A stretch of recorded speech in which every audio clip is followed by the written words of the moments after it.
life. They give everybody a trophy. That's what they did tonight. They gave a trophy, a win, a huge win to Horn, the local kid, for trying hard. You're not supposed to get it for trying hard. You're supposed to get it for winning. What's up, fight fans? Thank you once again for coming through. Much appreciated. If you're new to the channel, please hit that subscribe button. If you're coming back to watch another video, I know I say it all the time, but I really do appreciate it. Thank you once again. It's boiling. Let me get some water.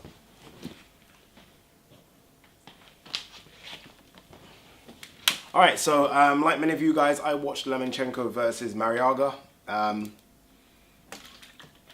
this morning, and it was this morning, it wasn't like 2 or 3 in the morning. And I was going to do a video immediately, but I am the kind of person, I like to watch a video, watch a fight live, then watch it without commentary, and then watch it again by myself. Because I feel like, number one, commentary normally dictates what you think about a guy's performance. You're so swallowed up in the performance, you do a video immediately, and it's not really correct because you didn't watch the finer points of the fight. I don't think it's good to watch a fight 2 or 3 times. You see different things. You see different things 2 or 3 times. If I'd done this video early in the morning, I would have been waxing lyrical about Lomachenko.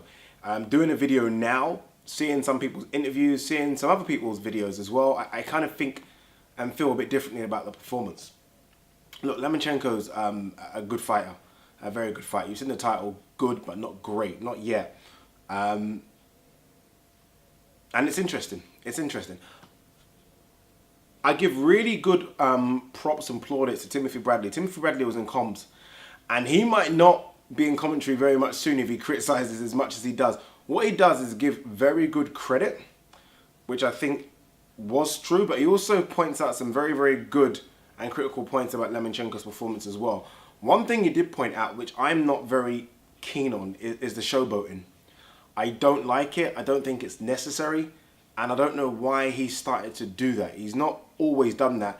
And I feel, watching his interviews and listening to him talk, and look, this is not a criticism as such, but I feel that there's an air of arrogance that I think surrounds him right now. He's seen all the high-tech things, the Matrix. People are talking about him being pound for pound #1. Obviously, Bob Arum said he's the best since Muhammad Ali, which is just stupid. Bob said the same thing about Pacquiao, so please take that with a pinch of salt.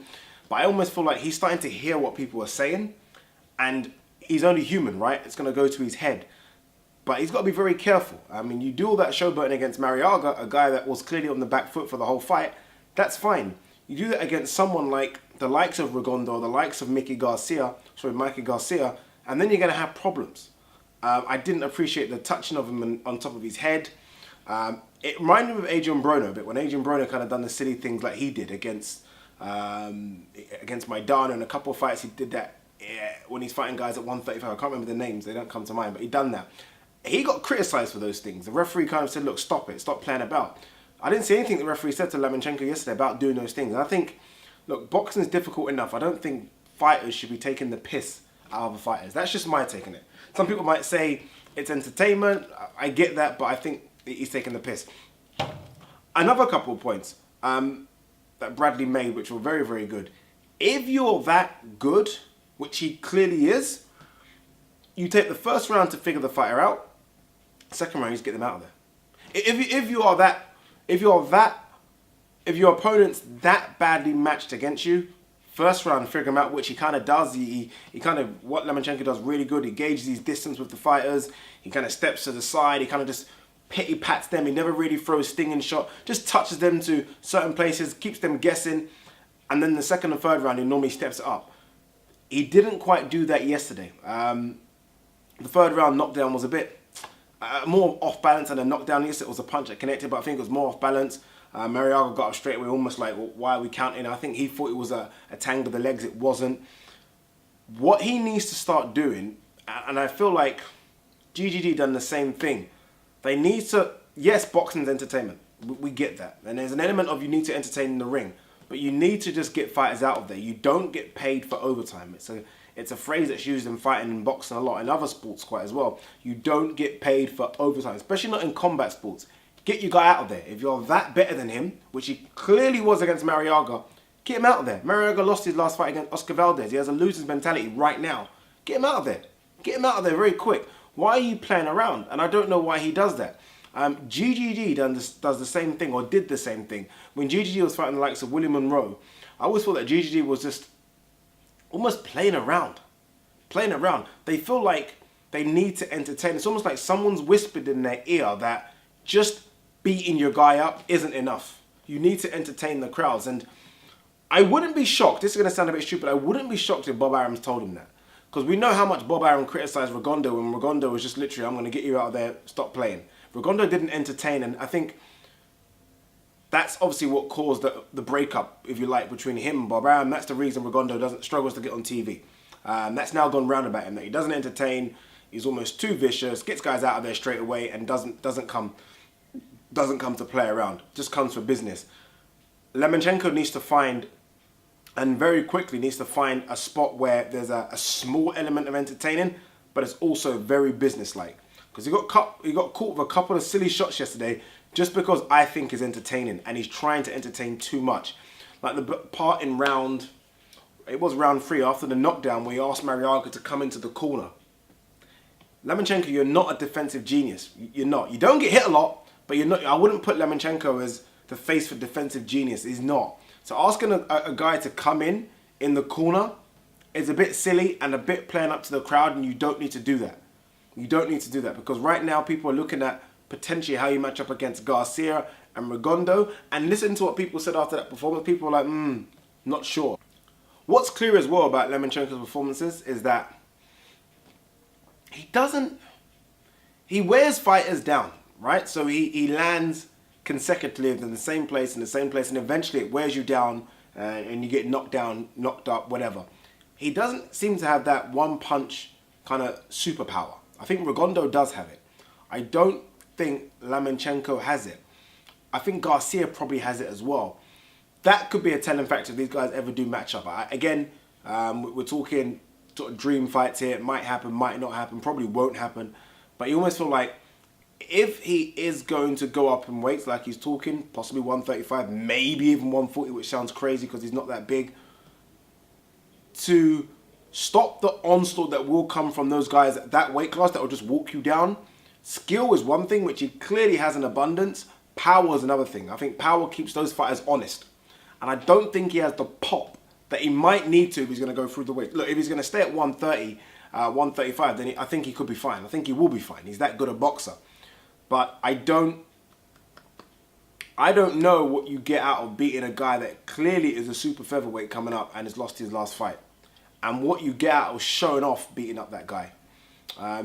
If Marriaga was a guy on a 4-5 win streak, if he beat Oscar Valdez, if he was coming up as the champion, I get it. You're showing off because you're embarrassing a guy coming up. I get that. But if you're showing off against a guy like Marriaga, who no one really knew of before, let's be honest, fight fans, who's come off a loss, who's come off another weight division, there is no need to show off against that guy. Just get the job done and move on. Just get the job done and move on. And that's my only criticism. Other than that, look, it was a very, very good performance. We're used to seeing Lomachenko fight this way. But let's halt a little bit. And I have to even tell myself, let's halt a little bit from labeling this guy a great fighter when he clearly is a very, very good fighter, but he's not in the great echelon yet. He's not.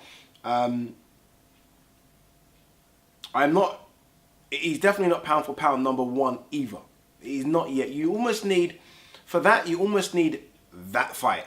You almost need to have that fight for me to be considered in the talks of pound for pound number one. Andre Ward, who I think is pound for pound number one right now, had that fight against Kovalev.